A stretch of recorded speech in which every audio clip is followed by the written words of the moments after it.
The Tony Bennett estate, 100 million earned, 245,000 received. Tony Bennett earned over 100 million in live performances alone in the final 15 years of his career. His daughters were told the estate was worth less than 7 million. The difference is the subject to active litigation in New York and the most common estate war in America. Tony Bennett died July 21st, 2023 at the age of 96. He won 19 Grammy Awards across an 8-decade career. He sold over 50 million records worldwide. In his final 15 years managing Alzheimer's disease, while continuing to perform, he generated over $100 million in live performance revenue alone. His son, Danny, served as his manager, his attorney in fact, and the trustee of his family trust, simultaneously holding every position of financial authority over his father's affairs. Tony's daughter, Antonia and Johanna, each received a single distribution of $245,000 from the estate. They were told the gross estate was valued at less than $7 million. They are suing their brother in New York, and the case is not resolved. This is the most common estate war in America. One sibling, unchecked power over siblings with no visibility, and a gap between what was earned and what was distributed that nobody can fully explain. I want to start this episode differently than any other episode in this series because the Tony Bennett case is different from every other case we have covered. Michael Jackson, unfunded trust. Aretha Franklin, couch will. Matthew Perry, unfunded bank account. Lisa Marie Presley, secret amendment. Shannon Doherty's deathbed signature. Stan Lee's elder abuse by outside predators. Prince, no will at all. Tupac, a napkin contract signed in prison. Every one of those cases involved a planning failure, a document that did not exist or was not funded or was not communicated or was not protected. The Tony Bennett case is different. Tony Bennett had a trust. It was created in 1994. It was properly structured. It named a trustee. It named beneficiaries. It had been in a place for nearly 30 years when Tony died. The planning was done. The alleged problem is not the trust. The alleged problem is the person running it, his own flesh and blood. This case is about what happens when one family member has unchecked control over an estate. The other family members have no way to verify what is happening, no visibility into the decisions being made, and no legal leverage to demand transparency until years of potential mismanagement have already occurred. I want to say something directly to the women listening to this episode who have already done the work, who have a trust, who have a named trustee, who have made the decisions and signed the documents and believe they are protected. Having the documents is the beginning. Having the right documents with the right structures, the right oversight mechanisms, the right accountability provisions built in is the plan. The Tony Bennett case is the most important lesson in this series for the woman who believes she's already done enough. Because Tony Bennett had done the work and his daughters received $245,000 each from an estate generated by 100 million in earnings. I am Natalie Francine. I'm Alexis Nassif. This is Wealth, War, and Real Estate. For women, by women. True crime moment. Yeah. Anthony Dominic Benedito was born August 3rd, 1926 in Astoria, Queens, New York. He grew up during the Depression in an Italian-American family where music was a constant presence. He began performing as a child, singing at neighborhood restaurants, at family gatherings, on street corners. He served in the United States Army during World War II, including during the final months of fighting in Europe. When he returned, he studied at the American Theater Wing on the GI Bill and began performing professionally. Bob Hope caught his act in 1950 and invited him to open his tour. Tony changed his stage name from Joe Barry, a name he had been using, to Tony Bennett at Hope's suggestion. He was 24 years old. By 1951, he had his first #1 hit. By 1962, he had recorded I Left My Heart in San Francisco, arguably the most identified song in the history of American popular music.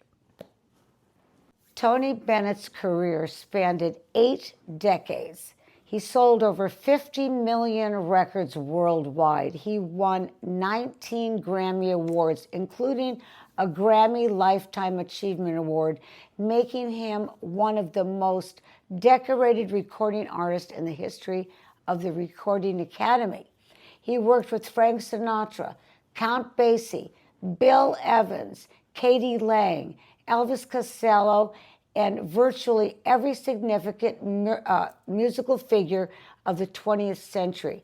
He was a painter. His artwork exhibited in galleries around the world under the name Benedetto, and he was a passionate advocate for arts education in public schools. He was also one of the great survivors of American popular music. In the 1970s and early 80s, his career was in serious decline. The musical culture had shifted away from the great American songbook and toward rock and roll, then disco, then hip hop. Tony Bennett did not adapt. He did not change. He kept singing the songs he believed in, and the culture eventually came back to him. It did. Yeah, the comeback is inseparable from his son, Danny. Danny Bennett became his father's manager in the 1980s when Tony's career was at its lowest point. Danny restructured his father's approach to the industry, secured the Tonight Show appearance that reignited his relevance, engineered the MTV Unplugged performance in 1994 that introduced Tony Bennett to an entirely new generation. Danny's management decisions over the following 3 decades built his father's earnings to the extraordinary levels that make this case so significant.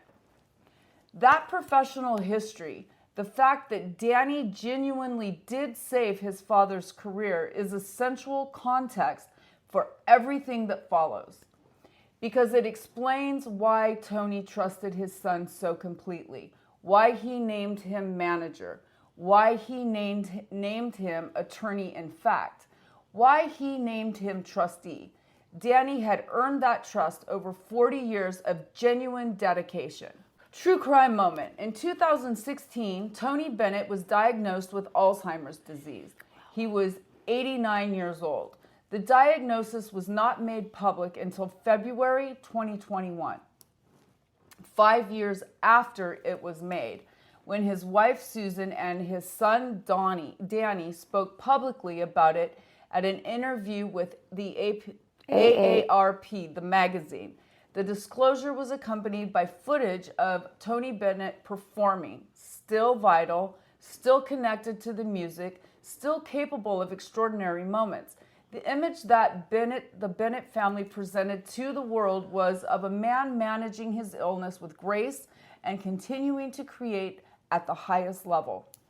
And in many moments, that was genuinely true. But Alzheimer's disease is progressive. It is not manageable indefinitely. And in 2021, the same year the diagnosis was disclosed, Danny organized 2 final concerts at Radio City Music Hall in New York City.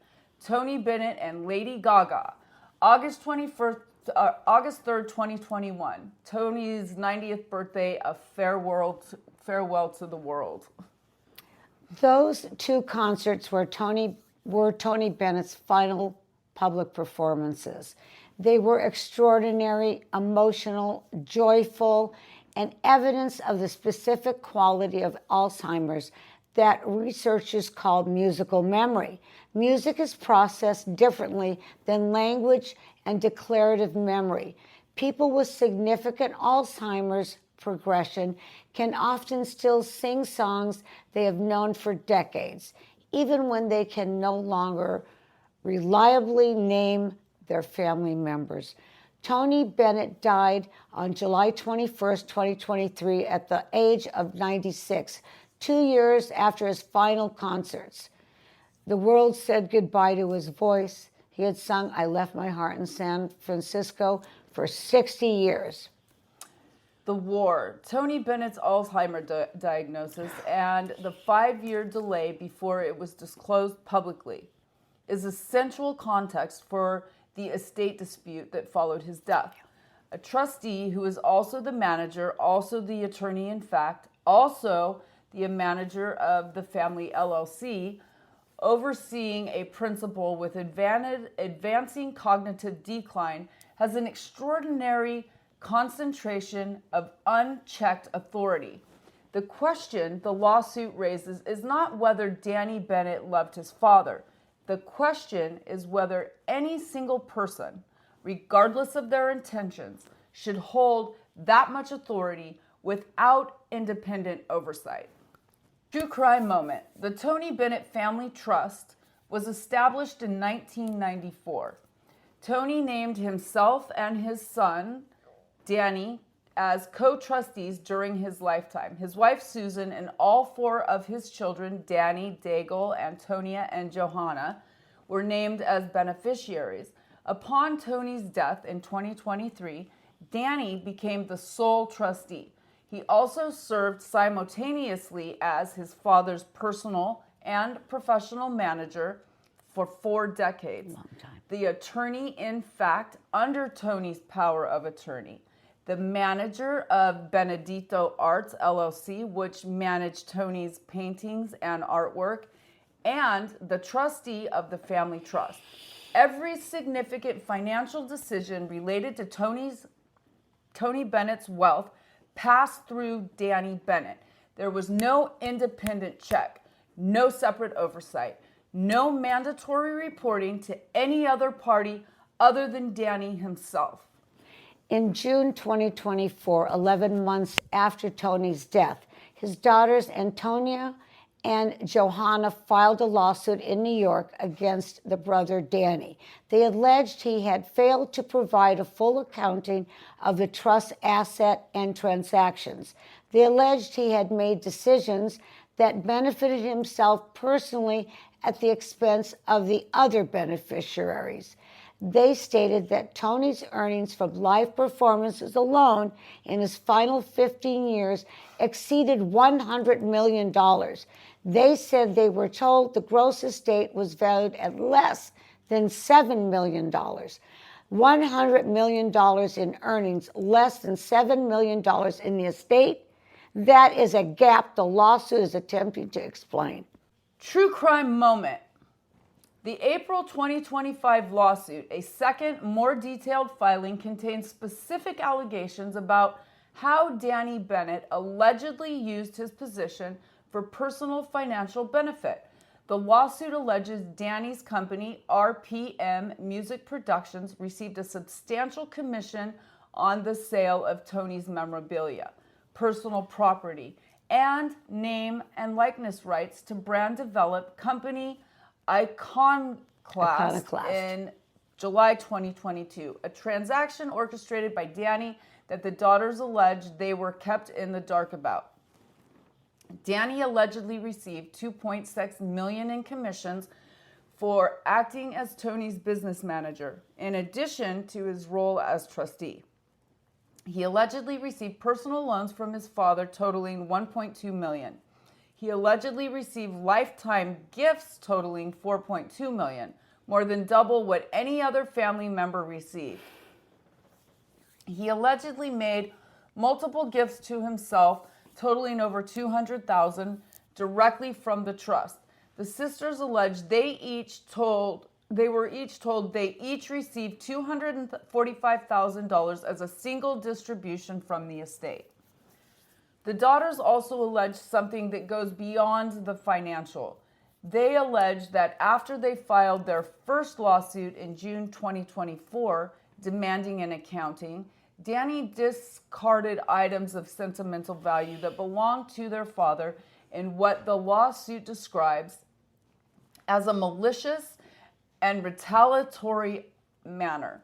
Antonio Bennett says a piano that her father promised to her was in terrible condition when she was finally allowed to see it during a tour of Tony's apartment.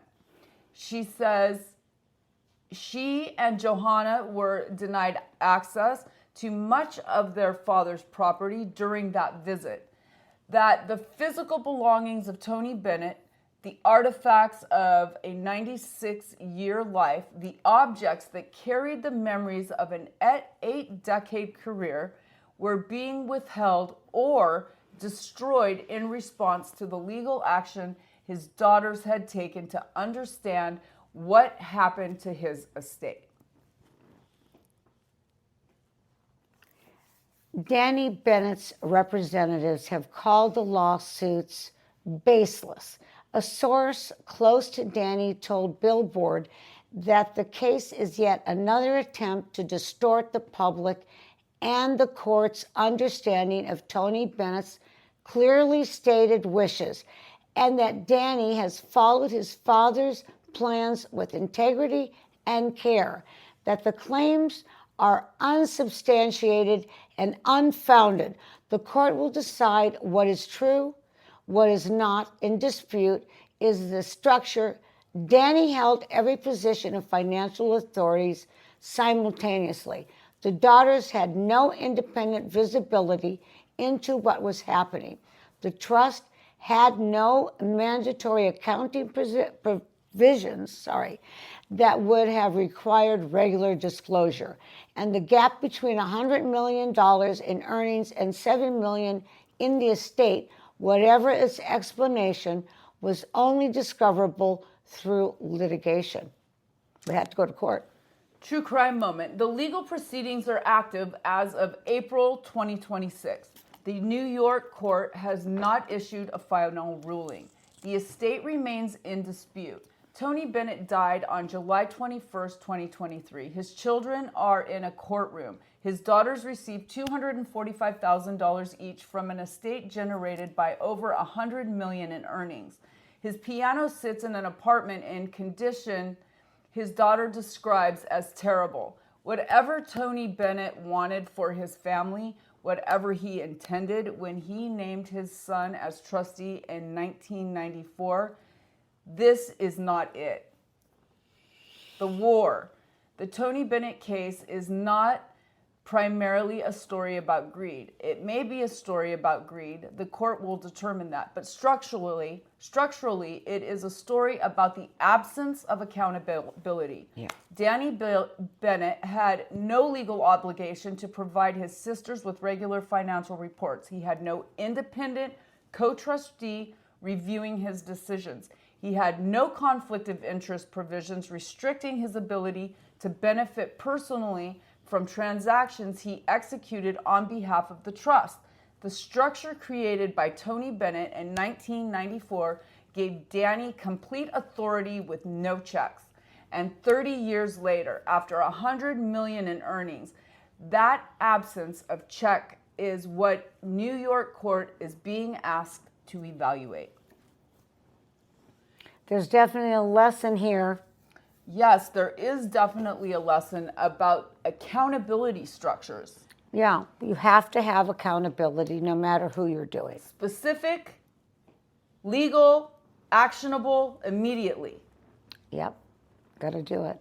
Again, we're not attorneys and we're not accountants, but this is what we feel needs to be discussed. Talked about, Absolutely. Because it's going on not just in celebrity households, it's going on in everybody's household, including especially mine right now. I'm trying hard. I want to be clear about something before I give you the specific provisions. I'm not saying you should never name a family member as your trustee. Many family trustees are extraordinary stewards of the estate they manage. They bring institutional knowledge, personal devotion, and genuine commitment to honoring the person who trusted them. Yeah. What I am saying is that a family trustee, no matter how devoted, no matter how capable, is operating a conflict of interest the moment they are also a beneficiary of the estate they manage. And a conflict of interest without accountability structure is a structural problem regardless of the individual's intentions. The accountability structure is not a statement of distrust. It is the mechanism that makes the trust sustainable, that protects the trustee from accusations they cannot disprove, that gives the beneficiaries confidence that what they are receiving reflects what the estate actually contains, that prevents the sibling standoff before it starts. The 6 provisions every trust with a family trust must have. Yes. Oh, I'm next. Provision 1, mandatory annual accountings. The trust must require the trustee to provide a complete accounting to all beneficiaries every 12 months. Not a summary, not a narrative, a complete accounting. Every asset, every transaction, every distribution, every fee, every commission, every loan, every gift, filed with a professional standard of accuracy and available to every beneficiary as a matter of right. In Tony Bennett's trust, there was no mandatory accounting provision. The daughters could only request information. Danny could provide or withhold at his discretion. That discretion is what created the $100 million to $7 million gap. That nobody could explain without litigation. And boy, they had to litigate it. Provision 2, an independent trust protector. A trust protector is a third party, independent of both the trustee and the beneficiaries, with specific authority defined in the trust document. The trust inspector can review the trustee's decisions, approve major transactions, and, in some cases, remove and replace the trustee for cause. The trust protector has no financial stake in the outcome. Their role is structural oversight. A trust protector reviewing the iconoclast transaction, the sale of Tony Bennett's name, likeliness, and memorabilia rights that occurred a year before his death, would have required Danny to disclose his commission before the transaction closed. Yeah. That single disclosure requirement might have changed everything. Provision 3, conflict of interest restrictions. If your trustee is also your business manager, your attorney in fact, or any other role that creates a financial relationship with the estate, the trust must address those conflicts explicitly. Any transaction in which the trustee has a personal financial interest must require independent approval. Any compensation the trustee receives in any capacity must be disclosed to all beneficiaries. Provision 4, beneficiary rights language. State explicitly in the trust document that every beneficiary has a right to request and receive a complete accounting at any time, not just on the annual schedule, and that the trustee must respond to such requests with a specified period. Make the right to information a legal obligation of the trust, not a courtesy subject to the trustee's discretion. Provision 5, co-trustee requirements for major decisions. Define in the trust what constitutes a major decision: sale of significant assets, licensing of intellectual property, transfers above a threshold amount, and required that major decisions require approval from either a co-trustee or the trust protector. This does not slow down day-to-day administration. It creates a checkpoint for the decisions that matter most. Provision 6. A family communication requirement. Include a provision requiring the trustee to hold an annual meeting with all beneficiaries, in person or virtually, to review the estate's status, answer questions, and present the annual accounting. Make communication a legal obligation of the trust. Make transparency the default rather than the exception. Tony Bennett wanted his children to be taken care of. He wanted his son, who had spent 40 years building his career, to be honored for that devotion. He did not want his daughters in a New York courtroom. He did not want Antonia's piano in terrible condition. He did not want the conversation about his legacy to be a legal proceeding. The accountability structures are what translate good intentions into good outcomes. The war, the sibling standoff, is the most common estate litigation pattern in America. It does not require malice. It does not require greed. It only requires a structure in which one person has complete authority and the other people affected by that authority have no mechanism to verify whether it is being exercised appropriately. Build the accountability structure into the trust document before anyone is named trustee, because the structures are what prevent suspicion from becoming a lawsuit, and because no amount of trust, no matter how genuinely earned over 40 years of devoted management, can survive the question, where did $100 million go?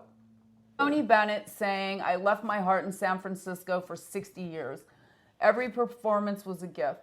The song that made him famous in 1962 was still the song that stopped a Room in 2020 run when he sang it at Radio City Music Hall with Lady Gaga on his 95th birthday, his last public concert.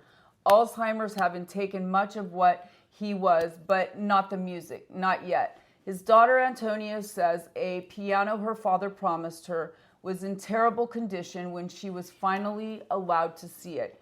That image, the piano, the condition it was in, the fact that she had to file a lawsuit to be allowed into the apartment to see it, that image is the human cost of an estate structure without accountability. It is not the $100 million gap. It is the piano. Your action from this episode is specific. This week, pull out your trust document and read the sections that describe your trustee's obligations. Does your trustee have a mandatory annual accounting requirement? Is there a conflict of interest provision? Is there an independent trust protector? Do your beneficiaries have an explicit right to request information at any time? If the answer to any of these questions is no, you have a structure without accountability. And the Tony Bennett case is what a structure without accountability produces. The 20-year question for this week: if you have named a family member as your trustee, does that person have mandatory accounting obligations to every other beneficiary? Are there conflict of interest provisions restricting their ability to benefit personally from transactions they execute on behalf of the trust? And is there an independent trust protector or co-trustee with authority to review their decisions? If the answer to any of these questions is no, what are you doing this week to change that before it becomes the question a New York court has to answer? I am Natalie Francine. This is Celebrity Estate Interrupted. I'm Alexis Nassif. This is Wealth, War, and Real Estate For women, by women. See you next time. Bye-bye.